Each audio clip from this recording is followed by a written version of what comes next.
about is centered around that. But if your wildly profitable is $20,000 a year, that's fine. And net,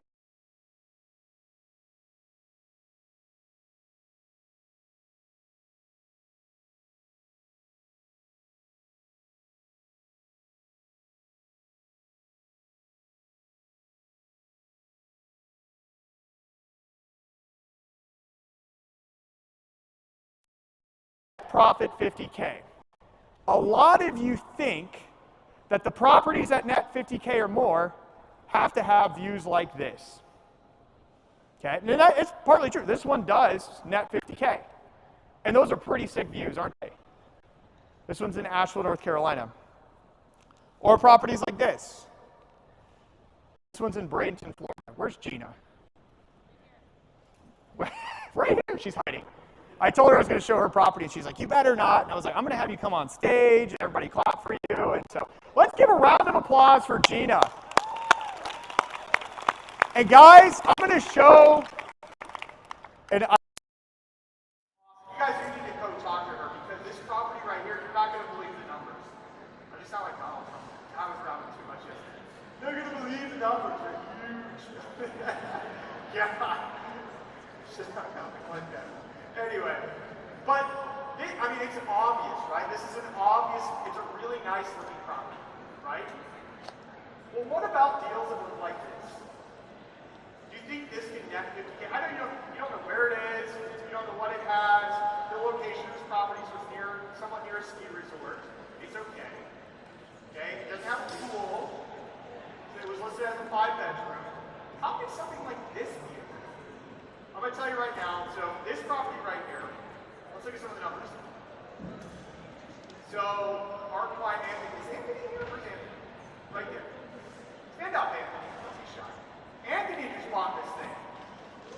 So go back. Whatever. Can't go back. You can only go forward, right?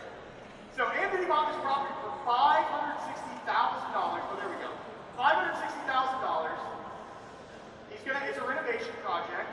He's going to turn it into like a 7 or 8 bedroom. Tell me later which one. All right, but this is his pro forma. These are the numbers. He just closed on it. What does it say in bold print underlined?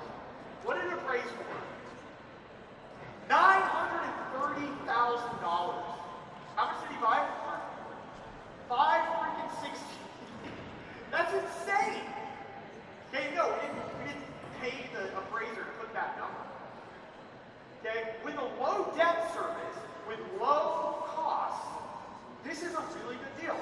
Look at the cash flow. So I always run, I know spreadsheets, for those of you who are like, spreadsheets. There's 3 scenarios, good, better, best. I always evaluate on a range. You should do the same thing too. And if you don't, you're making a huge mistake. Good, better, best. Look at the cash flow numbers. On a property that cost $560,000. Now, he does have to put, look at that, 243,000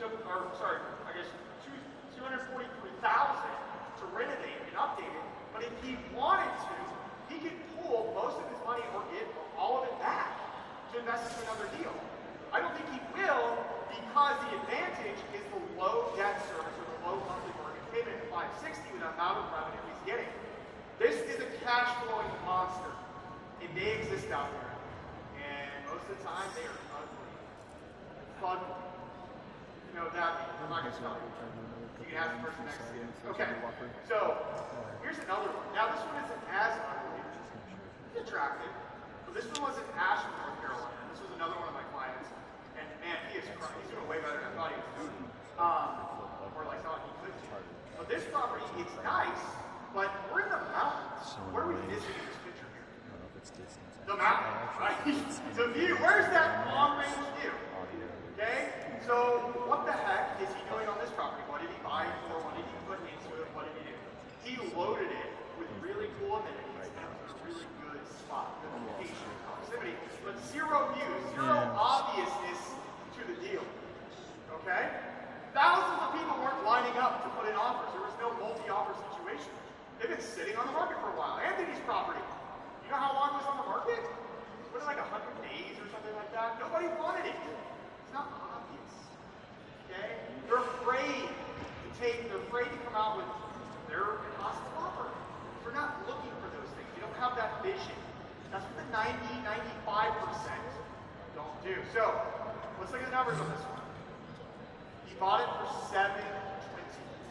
He just did a year, and I told him, sorry, I didn't tell you, I told him I was going to use this property. I was going to throw it up here.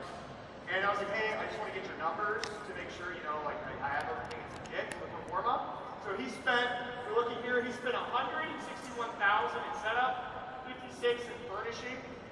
I don't know what's the total there. And so with the down payment, he gets some credits and things, you can kind of see that there. But with everything all in, so it's $310K all in. And our projections, 65 to 84, 97. Okay, 97, he's grossing $180,000. And I called him like a month and a half ago when I was building this out, and I was like, what do you think you're gonna hit? Like, what are you on pace to do? He said 180. So that's that last scenario there, the best scenario. He literally emailed me last night and said, hey Kenny, before you go on stage, actually we need to change the numbers. So I was like, oh boy, something happened. What happened? And he's like, I'm actually gonna do 210 this year. I was like, oh shit. So he went from 180 to 210. So his cash flow is, I don't know, tack on another $20,000 of that, so close to 120s on a 720 property. Amazing. Okay? Not obvious, right? You wouldn't look at that. I didn't even know he could do that much. And he's operating it to the best visibility. He's doing it better than I would. So those type of deals are out there. They're everywhere. And I'm going to show you different markets. I'm going to tell you how to find the markets. And I'm going to show you my properties too, so that you can walk away being able to replicate if you're looking for your next year. Now, I know Bill asked this question. I want to know the question. I was like, kind of poking my head out to see. But how many of you are looking to buy a property before the end of the year? All right, cool. The rest of you get out of here. I'm kidding. I'm being stay. No, to learn. You need to learn this stuff. It's really helpful. So, here is my blueprint that we're going to cover. You need to, number one, understand your budget. We're going to talk about this. If you don't understand your budget, you let someone else tell you your budget, and then you think that that's what you should buy. Number two, you need to know the right markets to invest in. Okay? I'm going to tell you some good markets to go in. I also did a section earlier, right to the top markets for 2025, and I recorded it. I'm going to throw it on my YouTube channel. So I think it's already there. You can watch that. If you haven't already seen too much, you know, you're not brain dead by the end of all this. Three, recognizing deals. Cool, we know where to invest, but how do you know what a deal looks like if I've never been there before? If I don't know why people go there. If, you know, I've never seen an actual deal there before. How do I know what they look like? You need to see it. I'm very visual, so we're going to break it down and spell it out. And then number four, how to build a moat. I love that term, moat. A moat, you know, like castle, you got the little river, I'm going to dive into that. A moat is something that separates you from the competition, from the boogeyman. We're going to talk about the STR boogeyman as well. Okay, so first, let's go through it. Who's ready? Woo! Woo! So I got to pump you up. You got this is like baby sleeping. How are the VIPs doing? Woo! Can you hear me over there? All right, there we go. Ooh, start like a wave or something. I don't know. We'll have fun. Let's do it. Okay, understand your budget. Offer time.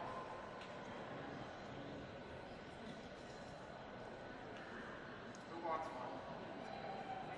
Oh yeah, we got some people standing. All right, ready? Okay, you. You haven't eaten lunch? Okay, I'll get you another one.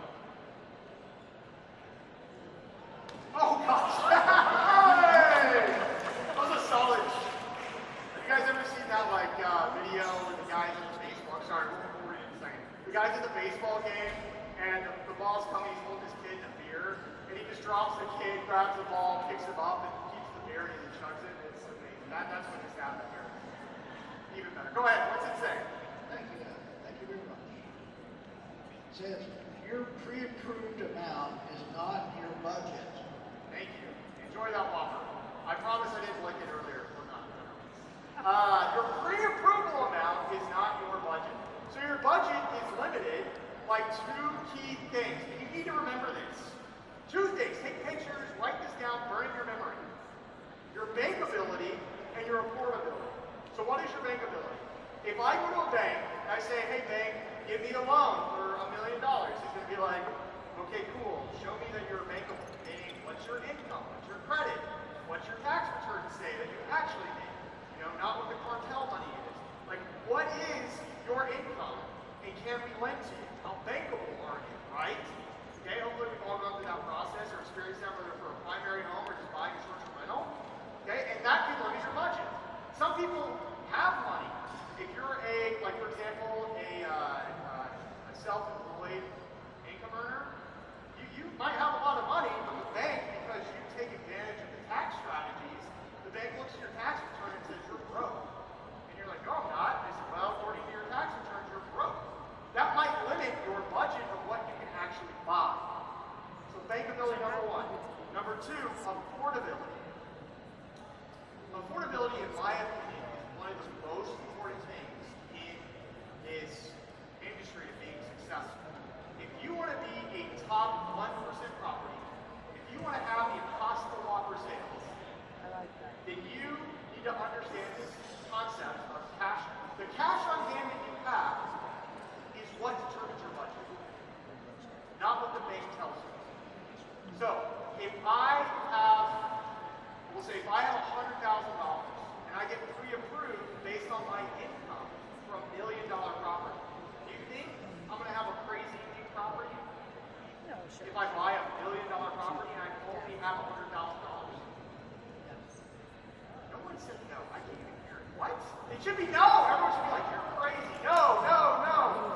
It's like, oh, yes, man. Yes, man. No, man. No, you shouldn't. And hopefully you walked away from this conference knowing you have to be willing to invest in your properties. You have to. If you don't, you will not be successful. I will not work with you if you are not willing to invest in your property. I won't. I always pre-vet everybody. They're like, Kenny, I really want to work with you. Find me a great deal. And I'm like, well, how much are you willing to invest in your property? Who's worked with me and heard me ask that question? No one's worked with me. Okay, cool. No, I'm just kidding. Yeah, some of my clients are there. I always ask that question. How much are you willing to invest in your properties? And they're like, well, you know, I've got 50K. You take it, like, you need to do co-hosting or something else. It's okay. Because in order to be successful in this industry today, you have to be willing to invest in your property. Does that make sense? Does that jive with everyone? Because if it doesn't, the rest of this presentation is going to be useless. All right, so we understand bankability and affordability. Do not make this mistake. I hear it all the time. Well, my lender said I was pre-approved for $800,000, therefore I'm looking for a property at $800,000. Congratulations. If you file it at $800,000, you will probably over-leverage yourself. Okay? I'm going to give you a quick rule of thumb in about 2 slides that will help you know, okay, cool, what can I afford?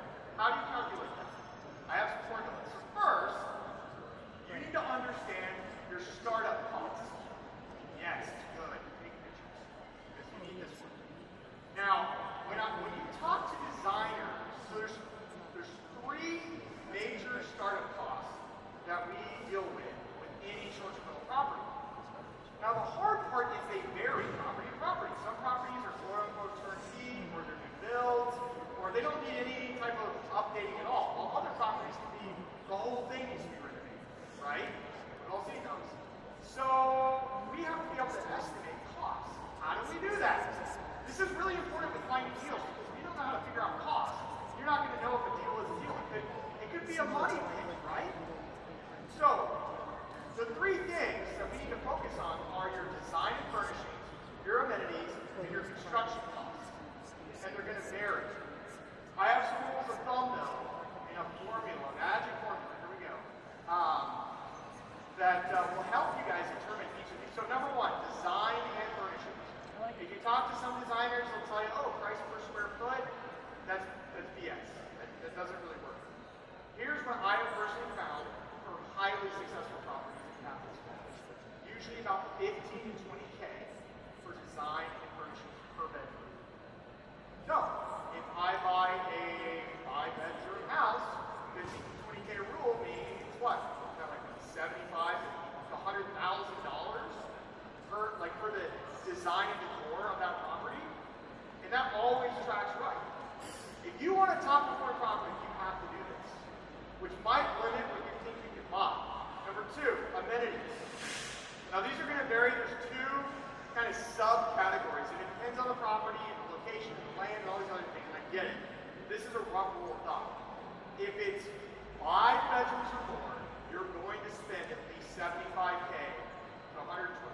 150. Depends on what you put in. If you put in a full tap on an extra 100 on amenities.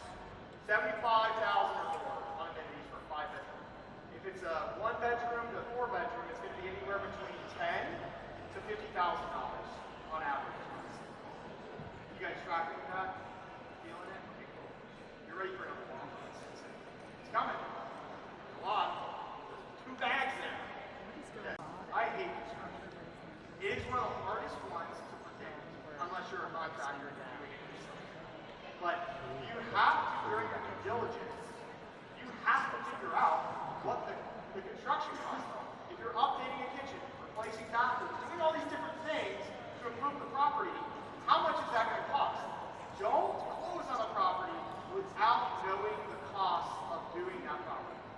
I know that sounds really obvious, but you'd be surprised at how many people don't do that. And then they're surprised afterwards, like, oh, I didn't know it was going to be this expensive. I bought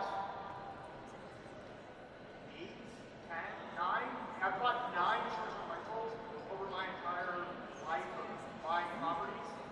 And every single one of them have gone over what I initially thought my budget was. Here I am on stage telling you guys that. A lot of people think, oh, he probably nails it every single time. I don't. I always have to put a buffer because I've learned that things get more expensive as we go throughout it. So you need to have a buffer. You need to learn how to calculate these things. Okay? And that will help you know what you can afford. Remember this rule, the 20% rule. Okay? 20% of the purchase price of the property, you need to be willing to invest into it. And this does not include the down payment or closing costs. So there's 5 things that go into every STR deal. 5 things. Your down payment, your closing costs, your design and decor, your amenities, and the construction costs. Okay, we talked about 3, but you have to include the down payment and closing costs, obviously, but those are not a part of the 20%. So, Kenny, what's an example? If I buy a $500,000 home, that means I need to put how much into it? Expect at least $100,000. Plus, I need the down payment and the closing costs. Okay, you could be looking at $150,000 to well over $200,000 just to get a $500,000 home. If you do this rule, apply this rule, you will be very successful in this space. Obviously, you have to operate the property, make it, want it right. We're going to make that assumption. That's on you. But the reality is, you got to invest in the property. 20% free. Is that tracking? You good with that? All right, cool. Let's keep going. All right, we're going to talk about markets now. This is one of my, this is my passion. The markets. I like the data. So, take a picture of this slide. Everybody pull out your phones.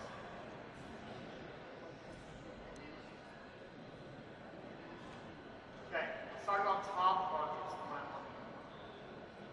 Number 1, they need to be drivable. Number 2, 3 to 4 hours of major city at the most. Okay, I'm gonna go through each of these individually. Number 3, your other traffic drivers. Number 4, properties with revenue. I'll get to that one. And then number 5, local resources. They need to have plenty of cleaners, handyman, and all that. Let's go through each one. So drivable, what does that mean? So there are 2 types of vacation markets. Drivable ones and fly-in ones. Nashville is what? What do you guys think? Who thinks it's a drive-in market? Who thinks it's a fly-in market? All right, raise your hand if you said it was a drive-in market. Sorry, you're wrong. Sorry. Whatever. It's not. It's a fly-in market. People fly in. Now, can people drive into Nashville? Yes, technically you are right. But most people fly into Nashville. Most of the people who came to this conference probably flew here. I did. So, Nashville's a fly-in market. What about Miami? Fly. Who drives to Miami? Maybe in the 90s, but yes. What about Sedona? Fly. Maybe. I mean, flying to Flagstaff and drive, right? What about Scottsdale? There we go. That's a flying market. But you have the Smokies. Who the heck flies into the Smokies? Somebody rich? No, they fly to Knoxville or even Nashville to get to the Smokies and drive in. So I love and I prefer drive-in markets. Why do I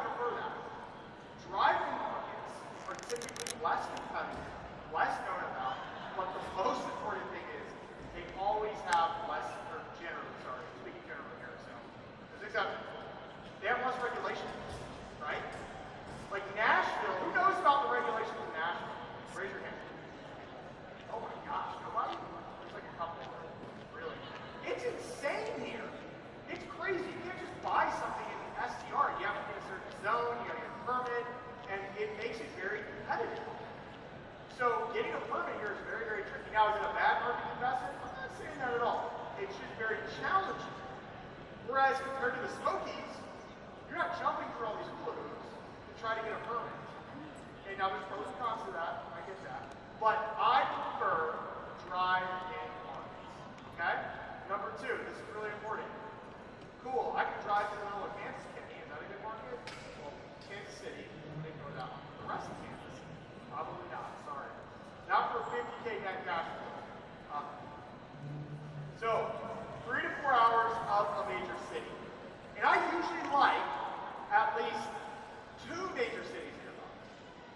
Okay, so for example, one of my favorite areas that is like high on the list, and I'm looking for a deal here. So I'm about to tell you guys where I'm currently looking to buy a property. Are you ready to hear it? Yeah! There we go. All right, okay, I like this crowd right here. I'll just focus on you guys. Keep me amped. We're on. So the area I like to go, or I'm looking at, is outside of Philadelphia towards Hershey, Pennsylvania. Who is from that area or knows about that area, has a property in that area? Why? Where's my runner? He's gone. Oh, there he is. Okay. He's sleeping. Good cowgirl had it. Why do people go to Hershey, PA, or in that area? What's going on there? For me, I enjoy the nature. I enjoy the outdoors. I enjoy the different landscapes. I'm from Florida. So when I think of Penn State, I just think of the beauty of it. So I'm not sure. But I was think of honestly Penn not State. expecting that. All right. I apologize. So, because this guy right here, yeah, you guys are saying it, yes. But the nature, that's good to know. Yeah, guys, it's the parks. What parks? Be more specific. Hershey Park. Hershey Park. What the heck is Hershey Park? It's where the Hershey company has a park for chocolate. Or a chocolate milk park. Yes. Yes. So there's roller coasters and Everything. they print chocolate out like it's the Fed. You know, it's great. It's a popular area. What is there anything else in the area to do?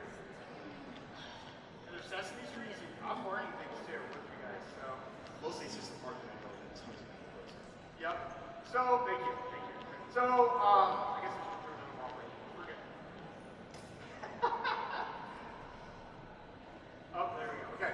So yeah. So Hershey has the park, and then there's some other areas. There's Lancaster, Gettysburg is not that far away from it. I think it's like an hour and a half, maybe. I don't know. Someone can correct me if I'm wrong. But there's a lot of stuff to do in that area. But you know how many people are within like a 3-hour drive, especially a 4-hour drive in that area? It's over like 10 million plus from that area. Now there's other areas like that too all over the country. But there are properties, million-dollar properties in this area that are generating over $400,000 in gross revenue. Is that a lot of money? Okay, cool. I was like, I guess I couldn't hear it. I was expecting people to be like, wow. I didn't get that reaction. Just making sure. Somebody, I mean, you might be like, no, it's not a lot. I want 500,000. So I need to know the audience here. But look, it's a good area, right? And I'm sorry I just ruined that for the people. Someone's going to come up to me afterwards and be like, I hate you for spilling the secrets. But it's there. We've got the data. We've got the insight. And it matches each one of these. So it's near major traffic drivers. It's near major cities. And traffic drivers, think national parks, think theme parks, think, you know, rivers, and lakes, and beaches, and stuff to do, right? Understand that although you have a really cool, badass property, people aren't coming to stay for your property. They're coming to experience something in the area. Your property should complement that, right? So, traffic drivers have to be there. Next, I look for markets where properties have already proven the revenue. I'm going to go ahead and go to the next slide. Never be the first or the last one. So what is this boring-looking chart behind me called? The tech adoption life cycle. But I love this thing because it helps me understand that every market is different. And it's on a different place. So let's break this down. So first, when something new, like when Airbnb came out in like 2010 or 11 or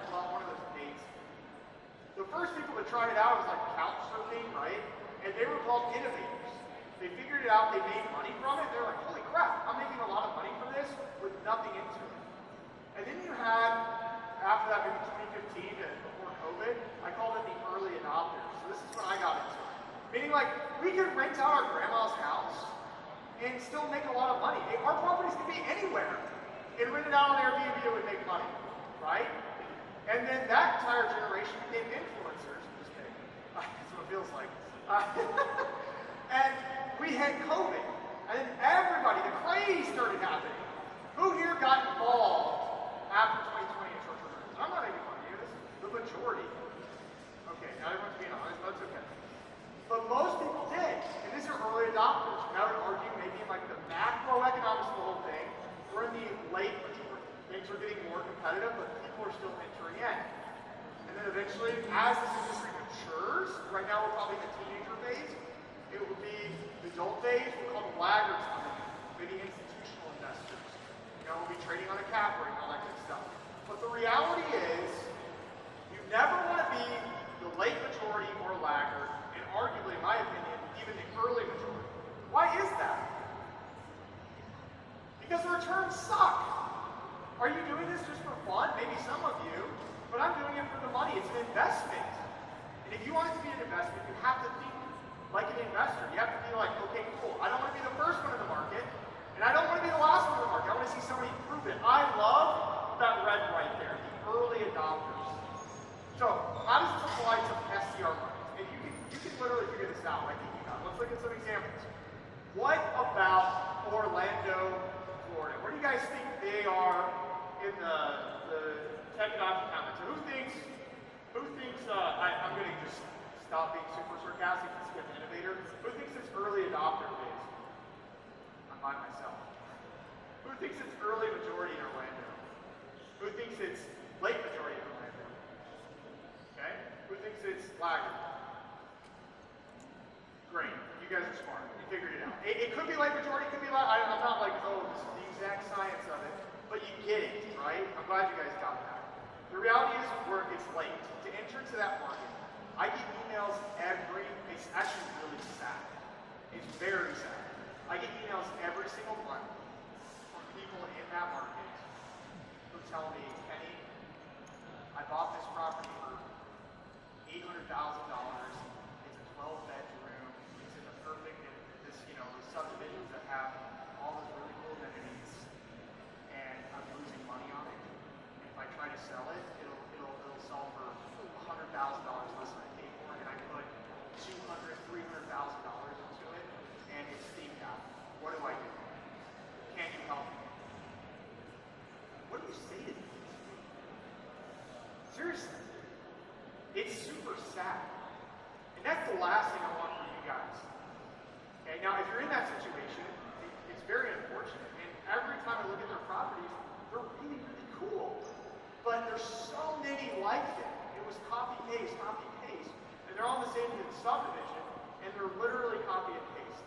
And we're going to see that continue to happen year after year in a lot of these big popular markets where they're just constructing the same type of properties. You have to find your impossible lumber, or you build it. No, not all. Get out of here with that. Not all Florida.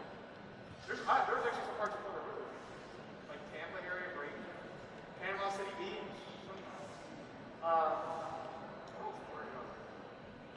Oh, you guys want to know a really good market in Florida? If you can say this market 10 times, Wiki Watching. Say that 10 times. Wiki Watching. What's your Wiki Watching? Actually, it's not even on the slides, but I'll tell you about this one. We got a client under contract. We closed on a property in Wiki Watching, Florida. It's like a 3-bedroom, 1-bath.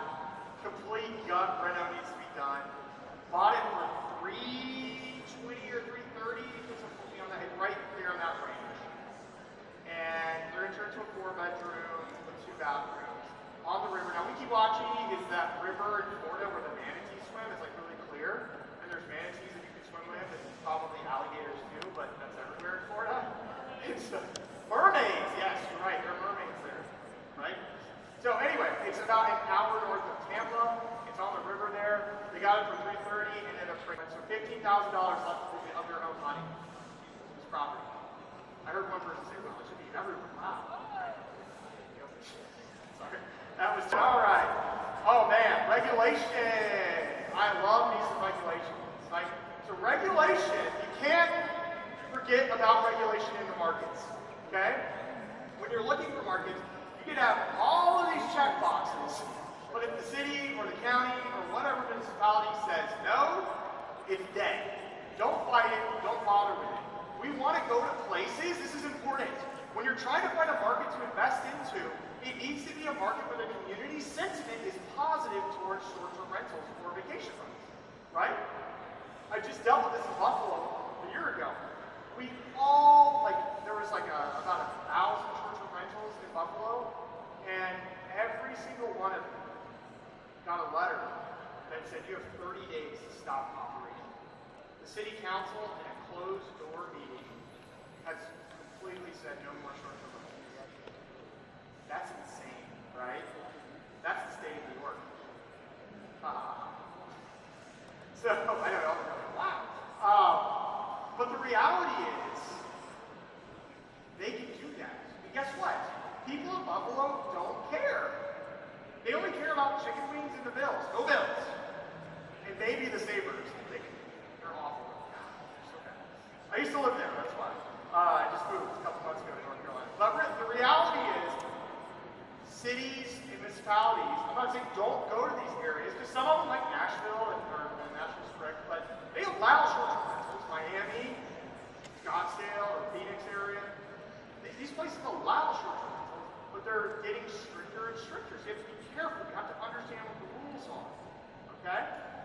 So always understand regulation. There's one that's more important that I've seen growing in this industry, and I want all of you guys to be aware of it, because it's like the whispers in the closet I hear. People talking about these stories, and I'm hearing it more and more and more, and I'm very tuned in. And you guys are going to start hearing about it probably next year, the year after that. One of the biggest deterrents that's not a city or municipality that's shutting down short-term rentals around the country. And it's really scary. Who wants a wallet? That one right there. Okay. Andrew Keller wants a Whopper. And, let's see, is it this one? Yes. Okay. Other side. Orange shirt. You ready? Heads up, you three. I'm going to throw this. Oh, they're ducking. Oh, he went out there. That's so nice of you, Andrew. Hey! Hey, we're 3 for 3 on the catches.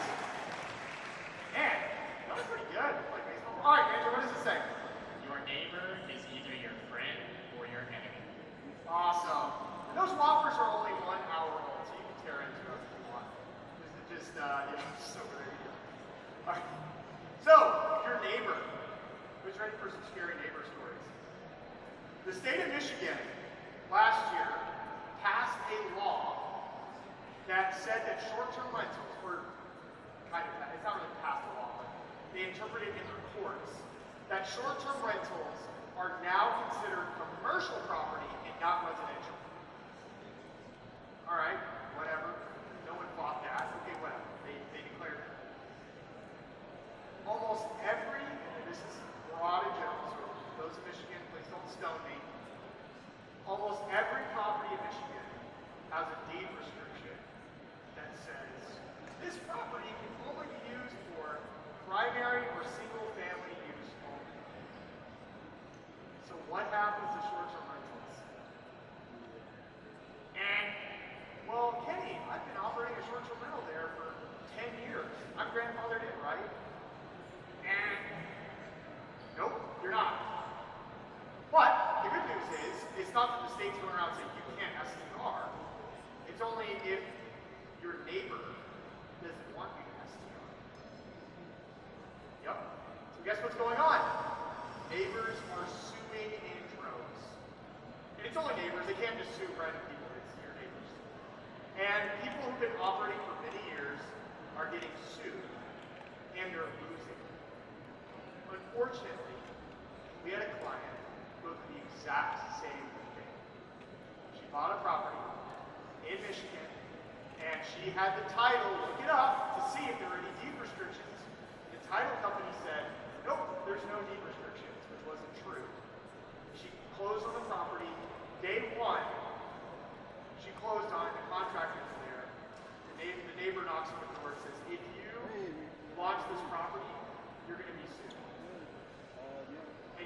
shut down. And there's nothing she can do about it. So, she had to go to title, and thankfully we told her to get title insurance. Cover it. So they had to cover the purchase of the property. But most people don't do that.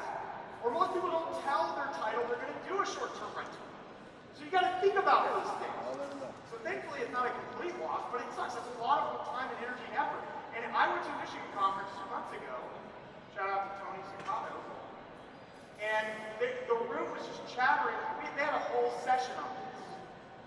Ladies and gentlemen, I've seen this happening in Texas, Michigan, Kentucky, and Tennessee, where the neighbors are fighting tooth and nail against your properties in vacation markets. So, what can we learn about this? Should we have no neighbors at all? No, that's not what I'm saying. Make your neighbor your friend. One of the steps, add this to your due diligence checklist. So when you're in due diligence, so when you put a property under contract, you're now in due diligence. You immediately fly out to that property or drive to that property. You get you figure out who your neighbor is. You get a fancy bottle of wine or a box of cigars, and you go knock on their door. You say, hey, insert your name. So when we did this, I've done this several times. Hey, I'm Kenny, and my family, listen to the terminology, my family is thinking about purchasing this property. But here's the thing, we're not going to live in it full time. We want to visit the property, this is going to be our second home, but we do want to rent it out to supplement the mortgage payments and the expenses. I'm not going there and saying, hey, I'm starting an Airbnb business over here, you cool with that? No, absolutely not. I'm going there and explaining the situation of the story. I'm making it sound like, we're a small family business operation. Not even that. I'm just saying we're buying this as a second home. I want to make sure, before I buy that property, I told this neighbor, before I buy this property, you're okay with it. And if there's any problem whatsoever, you immediately give me a call and I will handle it right away. Boom. 90% of the time goes. Out of the last 4 properties I bought, 3 of the neighbors work for us now. Yeah. So one cuts our lawn, one does our maintenance, and the other one does quality checks for us because he's really nosy. And you know how we got that one? He's actually a doctor, which is crazy. We launched the property, so he was like 2 neighbors down. Okay?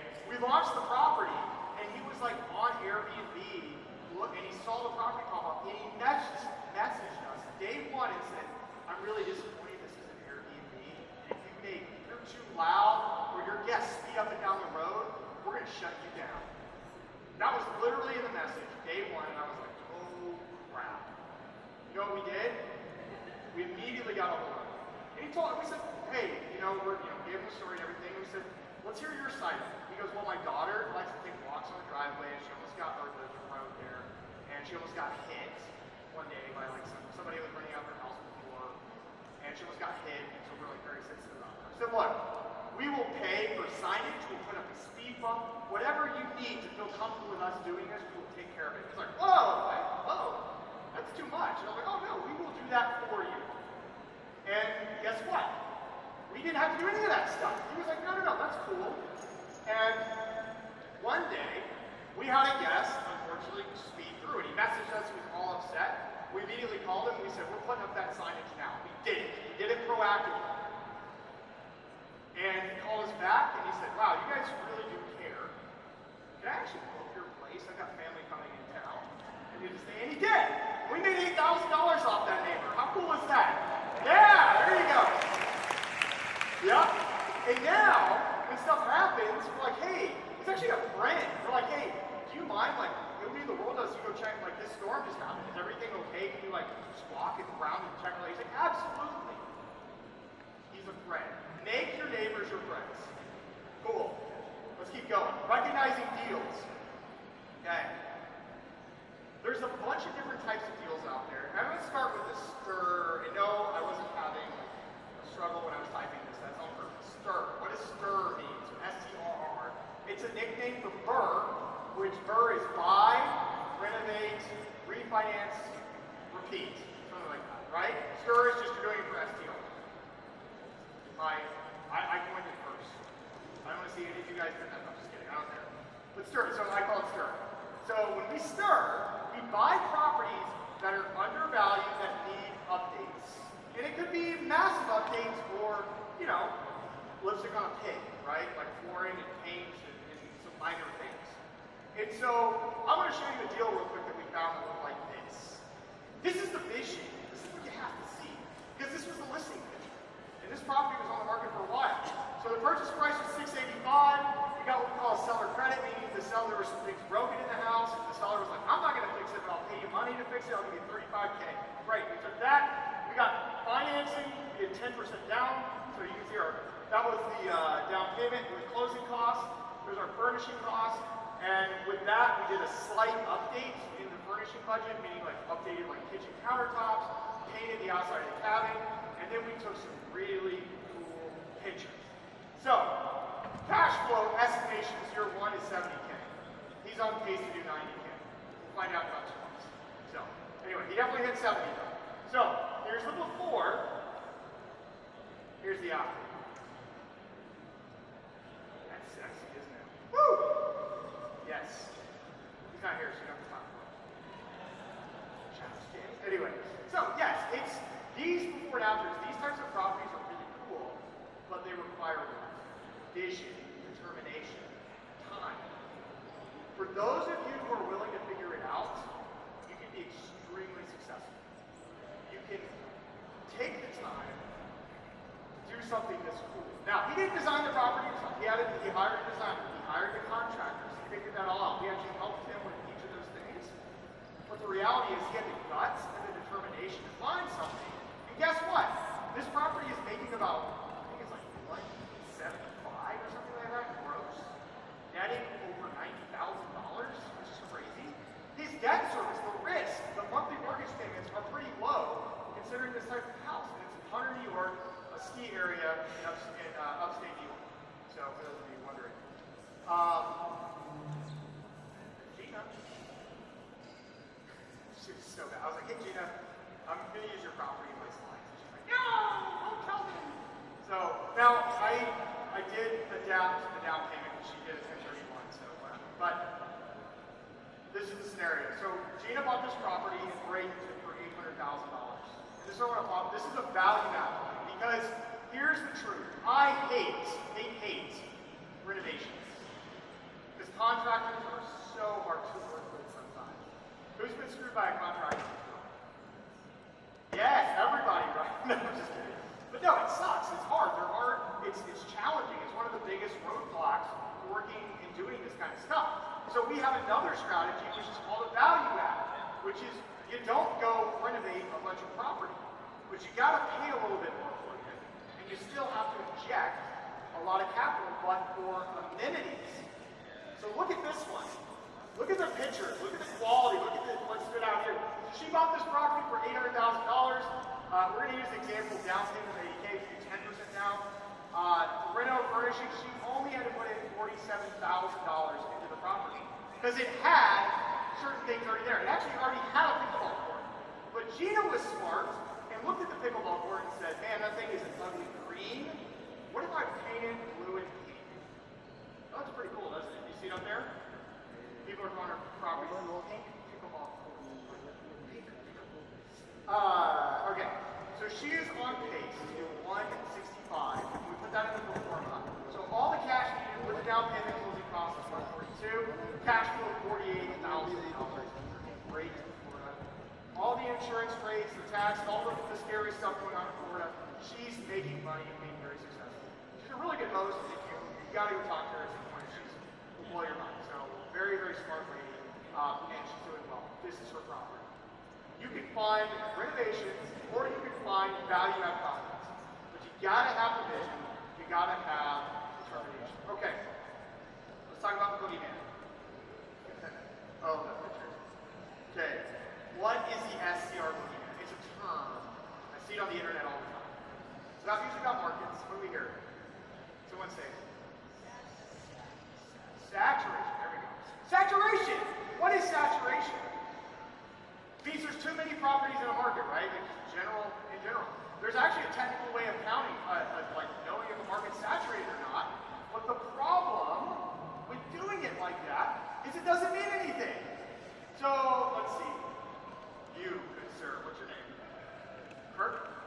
if I tell you a market, it's okay, you're not going to make it in time. If I tell you a market is 11% saturated, what does that mean to you? Is that good or bad? It's 89% open? Is that good or bad? Good? Okay. What do you say, good sir?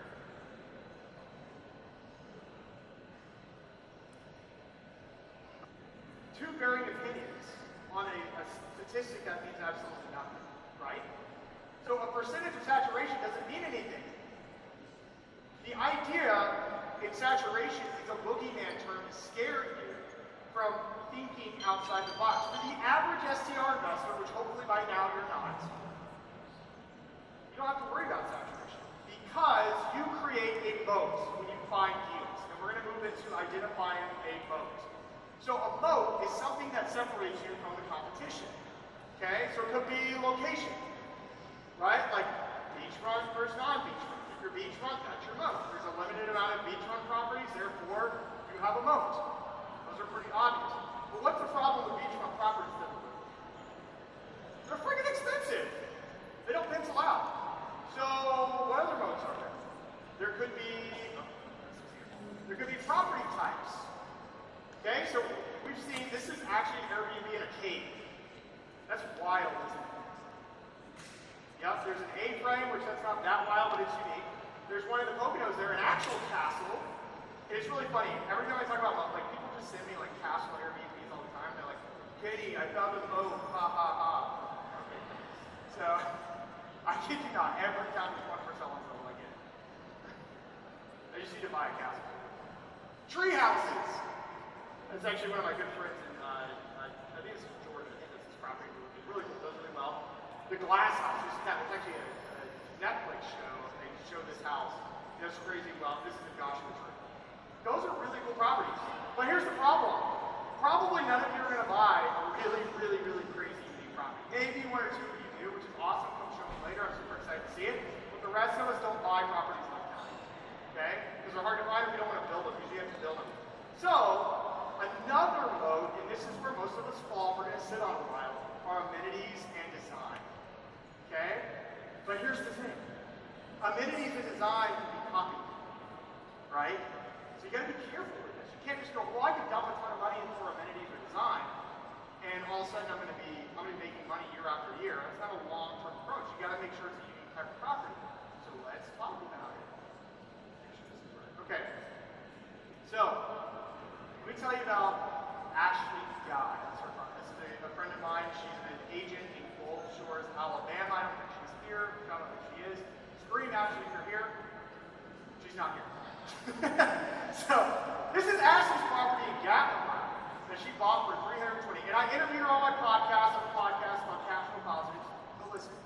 And I interviewed her on this podcast because this property right here, she bought for $320,000.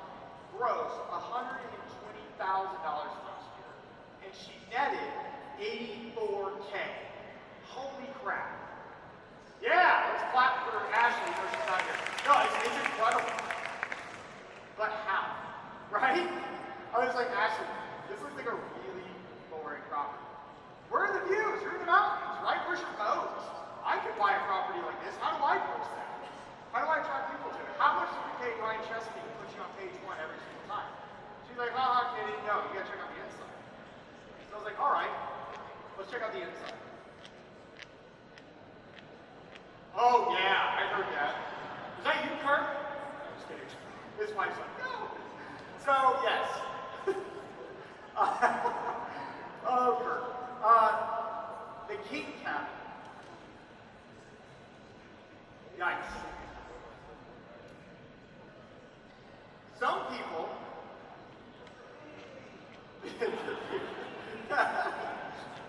look, 90%, most of you would not do this. But this thing nets $84,000 a year. Okay? Who's ready for a Whopper? I gotta do somebody like over there or over there. Come on, anybody over here? Oh, that's a distance, man. Let's see. Who wants it? We're going home.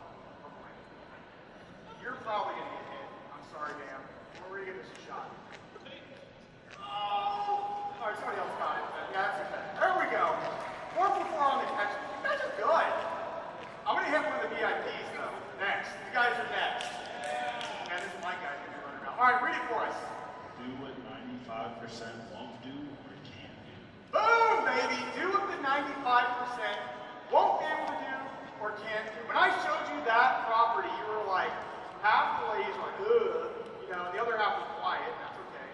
I'm not going to point out who you are. I see your picture of it, actually. I'm just kidding. But the reality is, most of you aren't going to do that, right? No way. That's what I'm hearing. Ashley's going to ride that thing to the moon. Because 95%, not 99%, won't do it. Okay, now I'm not telling you guys to go build a bunch of king cabins. Okay? But the lesson is, do what people cannot or won't do. That's a won't do situation. Now let me show you a can't do situation with one of my properties in a getting competitive market. So, this property was for sale on the Bourbon Trail. This is in Kentucky between Louisville and, did I say that right? Don't correct me, please correct me. They always do. If you want to trigger someone from Kentucky, say Louisville, and they'll get upset. So, I'm not kidding. So, Bourbon Trail, this is in Frankfort, Kentucky, near Lexington. This property was listed for $1 million, and we turned it into a 9-bedroom, 7-bath. It was 9,400 square feet. We put $400,000 into this property, and then we had to pay down payment and closing costs. It's a lot, right? Okay? But this property was $1 million. Most of these properties at this size and price point, 5 acres of land, had 2 ponds on it, already had a swimming pool, had a game room, a theater room. In fact, there's a whole list of everything. Those types of properties are 1.6 to 2 million. That's what this thing appraised for. Or after we did everything to it. But that's how much they cost. We got it for $1 million. And we have all of these different amenities. And so technically, yes, somebody can come in and try to build something and do all these things. But do you think they could get it at $1 million or 1.4? No, not in this market. Not in the location we're at, which is near Buffalo Trace, 10 minutes for one of the biggest distilleries in the area. Okay? And we turned it into this. These type of properties exist. This isn't people won't do it, they can't do it because it doesn't make financial sense. So you're seeing, cool, you can do a king house, but most won't do that. You can do a really cool amenity house. Most people can't do that because they don't have the funds or the know-how or the vision. And that's where most of us are going to fall. Now, I'm not telling you to go spend hundreds of thousands of amenities. You just have to wisely invest. Understand your budget. You see how all these things are tying in? Let's look at the numbers real quick. This is, you guys want to see the numbers. So the property, I projected this property to make $250,000 in gross income. Our break even, this is where I'm like, hey, how risky is this? We only have to do 125.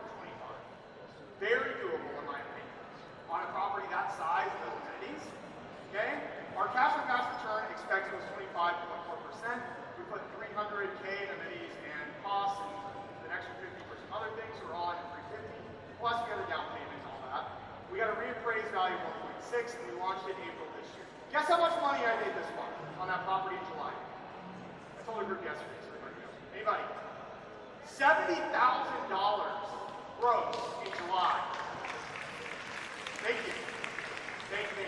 How much do you think I made next month, in August? What do you think we have in booking? What's the total amount next month? 70,000 again. I've gone beyond even in 2 months on that property. September we had like 40. April, we made like 25 grand. We were already cash flowing out the gate. These things are real, guys. They exist, and they exist at multiple levels. Now, this is a mega property. Some of us can't afford that, and that's okay. That's why I showed you some smaller ones earlier that still make sense. Okay, let's keep going.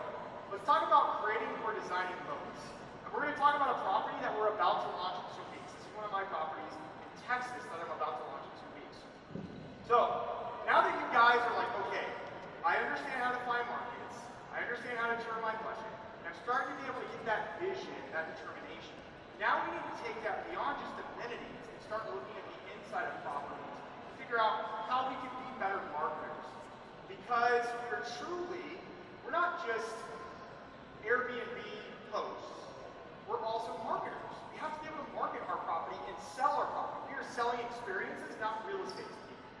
So, let's do an exercise together. I'm not a designer, okay, so I'm not going to sit here and tell you, oh, the walls of this room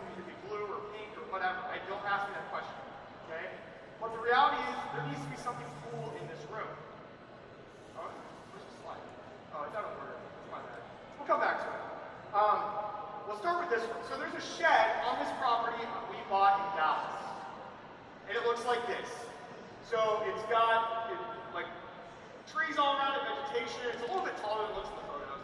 It's in person, it's actually not too bad on the interior there, but it's pretty long, about a 2-car garage. And we're like, let's finish it trying something cool. Well, the first take of it from the designers, like, we're gonna put the hot tub in there and the barrels on it and a cold plunge. I'm like, And designers, like, when we do properties, they have a hard time with me because I'm like, let's make it cool. And they're like, well, you tell me. And I'm like, you tell me. And like, we go back and forth. But anyway, we work together to make it something special. Because when I'm trying to like figure out what we're gonna put in a property, I have to come up with wow shots that I'm gonna use for the hero images in the top 10 or whatever that's gonna sell this property. So we put our heads together and we said, you know what? Let's make this our game room. And they're like, great, we're gonna put in the 3 arcade machines, the pool table, the foosball, and maybe a golf simulator. How many people have done that? Maybe minus the golf simulator, but you have the arcade machines, the pool table, all of you probably. Come on, be honest. Most of you do. That's okay. But so if I do that, I'm doing what all of you are doing. What's my impossible whopper here, guys? What do I do? How do I have the vision? Well, first, I look at the guest avatar. Who's coming here? We're trying to target families. Okay, why are they coming here? They could be coming here to get away. They could be coming here. It's actually, if it's war worse, or they're coming here for the Cowboys. Don't know if we want to go there for that. But I'm just kidding. They're fans out there. But I'm like, cool. I like the golf simulator idea, but how can we make it more immersive? So I looked online, did some research. I took time. Okay? That's the secret, time. I took time and I looked online and I found curved golf simulators. And I was like, what if we built that into the wall? We put special lighting around it. Did special flooring like football, like artificial turf, and made it look really cool. It did stadium room. Didn't put in arcade machines, sacrificed the pool table, didn't do all that to try to stay remotely within budget, but make it really cool and badass to your hero image. The designer's like, cool, I can work with that. Let me come up with the idea. This is what we're doing. Woo! Yeah. Gives me chills every time I show that image to people. Only a couple people laugh. Okay, that's okay. Here's the thing, guys. And it's almost done. I'm super excited. So follow me if you want to see the after results. But this is the stadium room. We have a little jumbotron in there too. So you can watch football games or whatever games, and you can do the golf simulator. There's no pool table, there's no arcade machines, there's no the typical amenity package that everybody puts in.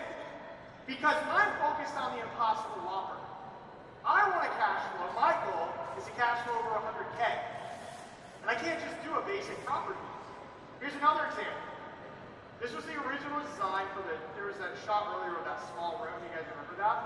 And they're like, what do we want to do in here? It's just a small room. It's too small to be a bedroom, and we already have a bunch of kids stuff.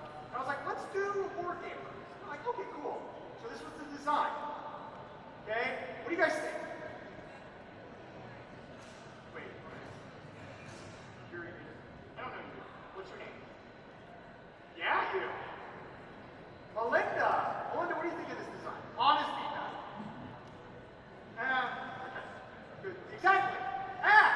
Right?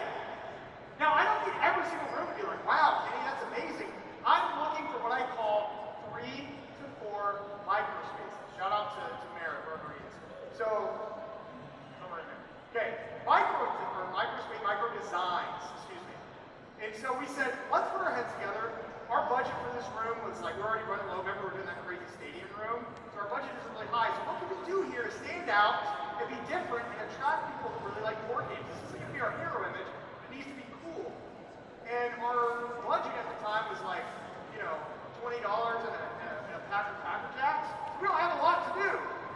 So we said, let's put our heads together and let's make it unique and try to stay on budget. Focus on certain aspects of the room. So we're turning into this. Who's ready for a whopper?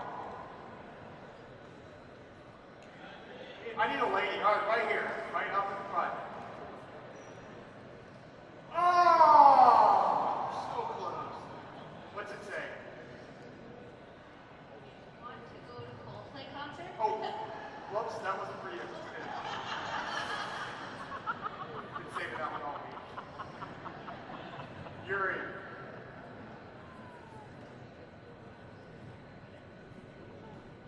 Transform the average. Transform the average. Putt putt. Oh, cool, I added putt putt. I'm gonna make money. Guess what? Everybody who added putt putt and made money, other people saw it, they're adding putt putt, they're gonna add money, and it's just gonna be this, what? Amenities arm race. Congratulations, you're in the amenities arm race. Take time, we do research, I go on Pinterest, I go on Google Images, I really sit down with the designer. Okay? You have to think outside the box. Here's what we did. We wanted to put mini putt putt in Kentucky in the urban trail. And I said, that's boring, but let's transform the average. So this is what we did. Wow, thank you. I was gonna hear the wows. I'm like, we did it. So, what do you guys notice about this mini putt putt compared to the other one? It's epic. Thank you. I like that term. What else? Keep giving me compliments. Come on. I'm just kidding. It's cool, right? And it markets well. It's marketable. It's custom, bourbon themed and everything. When I posted a picture of that, when we first launched it, I posted on Instagram, and a bunch of people I know who live in Kentucky, they're like, "Oh, cool! Like, where did you get that built?" And I was like, "I'm not telling you. Why would I tell you? I spent hours. We had to get this built in another freaking state and shipped to Kentucky because no one in Kentucky could figure out how to cut a barrel in half. Like, no offense. But seriously, transform the average, guys, because you're in a marketing job. These are how the deals are found and created. They're impossible offers. Okay, cool. What about a hot tub, Kenny? How do you transform in a hot tub? Everybody's got a hot tub now. 2 years ago, I was doing questions like, "Hey, Kenny, I'm in a lake market. Should I have that hot tub?" I'm like, what? Yes, add the hot tub. Now I'm getting like, "Hey, Kenny, I'm in, this market, and we want to make the hot tub cooler. What do we do?" One of my clients did this. Ooh, yeah, that makes pretty cool. So it's an average hot tub with this like dome over it, and he just did an LED rope light. How cool is that? Right? These are the things that elevate and help you sell your property. When we're looking for deals and we're trying to buy, we're looking for properties where we can add these cool things to transform the average. Okay, last little example I have. So this is my property, and it's one of my properties in my lake market, bought and split. No, let's tell numbers. I bought this property for $350. In my first year, I netted $42,000. That's pretty good. Don't copy it. I know you're about to. Don't copy it. Just kidding. Okay, so $42,000, great. Year 2, I put in a hot tub. Ooh, I made $55,000. Nobody else had a hot tub now. Year 3, I was like, what else can I do to can I push the envelope? I'm only in at $350, why not? I put in a theater room. I transformed that room into a theater room. Looks pretty cool, right? Maybe not the coolest theater room, but for that market, nobody has a theater room. I netted, last year, which was my year 3, $77,000. I grossed $144,000 on that property. Hey, guys, a big clap. Come on. Guys, I want the same rule for you. You can do this. There's over 12,000 vacation markets in the United States. I don't even know all of them. I know a lot, but I don't know all of them. 12,000, that's a lot. People are finding success everywhere, but it's how they're creating a separation. In this property, in my market, no one has a theater room, and they can't just create a theater room. This property was a 7-bed, 7-bath, and I sacrificed the bedroom to add a theater room and make it special. And it increased my cash flow. Isn't that crazy? I sleep less, but I make more money. Hey, I'll take it, right? Transform the average. Be different than everybody else. Find your impossible offer. All right, I'm going to wrap up here. So, this is my Asheville property, okay? This is the before, this is the after. We did this during the hurricane too, so that was fun. Set us back a little bit. But it's all about how you position the property and market the property. When you're thinking about finding a deal, you think about the plan, not just beyond the acquisition, but the runway with that property. Look for properties with potential. I'm going to give you a little secret on the type of properties I look for. I didn't have this in my presentation, and that's okay. I look for properties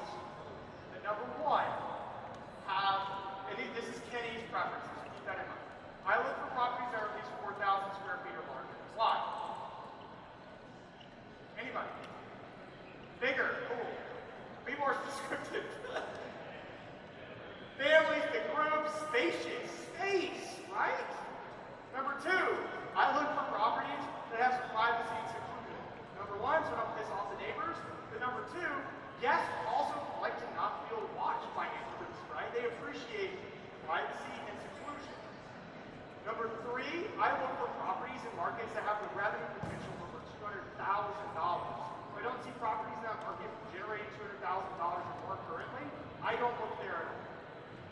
Okay, and then number 4, I look for properties that sit on at least 1 acre or more, because I can add some really cool things to it. Now, there's other things to consider like property type, location, and all these other factors. But with those key 4 things, privacy, seclusion, space, acreage, all of that together, you have the potential to really create something special that the 95% won't do or can't do. Tie this back into Burger King real quick. So, a year after Burger King created the Impossible Whopper, I think it was like NBC or some news network. Sorry, just flashback down.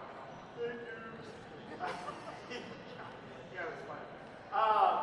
They interviewed the CEO of McDonald's, and they're like, "Hey, Burger King is making money over here.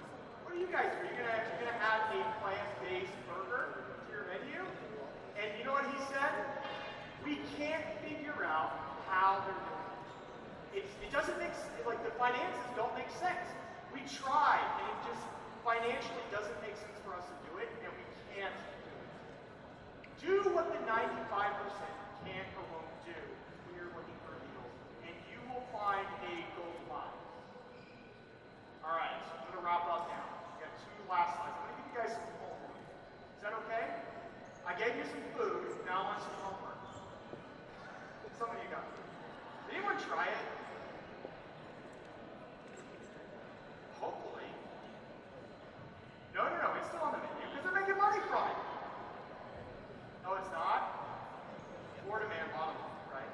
She said it's not on the menu in Florida anymore. It's on the menu in Tennessee, so. Anyway, let's wrap up. So there's 2 things. I'm going to give you homework. That's okay, a little video to watch. But I'm going to do something I've never done before publicly. And I swear, if you post this on social media or share this with other people, I'll come after you. And what I'm going to do, because for an hour and a half, I can't believe I just went that long without passing out. I gave you a lot of stuff. It kind of feels like a fire hydrant, and you might have questions. I understand that. And so, after me is really why you came here. It's Cody Sanchez. And then we're done. We're out of here. And I know you're going to have questions. I have never done this before.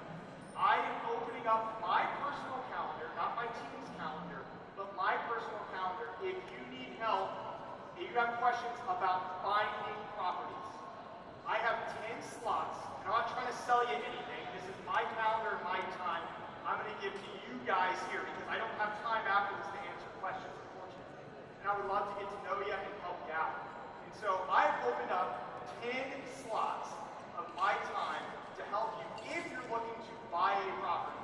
If you're looking to, if you want me to help you evaluate one, please don't schedule any time with me. Just send me the email and I will look at it for free. And that goes to anybody at any time. People ask me all the time, "Kenny, can you do this? Like, look at this property, evaluate it for me, I will pay you." No, I do not do that. Give it to me for free and I will tell you, because I don't want you to make a mistake. And I don't want to be like, you have to pay me just to get an opinion on a property. Message me, DM me, do not be afraid to do that. I want all of you guys to find your Impossible Whoppers. Not every property is an Impossible Whopper. I want you to be successful, and so I'm willing to give you guys this and also message and help you if you need it. Okay? So here's your homework. So there, if you want to grab the time, there's a QR code. I don't know how many slots are left, if they're all taken or not. But there it is. And then here's your homework. Go to my YouTube channel at STR Insights. Got crazy with the name. And watch this video. How to crush your competition. It's furthering the conversation of what I just talked about with even more examples. Watch this. Study this. Guys, it's cool. It's helpful. This is a skill that I've gained over time of experience. That's why I started with, hey, I've been doing this for 4 years, finding properties for people, hundreds of properties. That's why I know what I'm doing. You have to practice that skill. Do what the 95% won't do or can't do, and you will find success in this industry. Thank you. Enjoy the rest.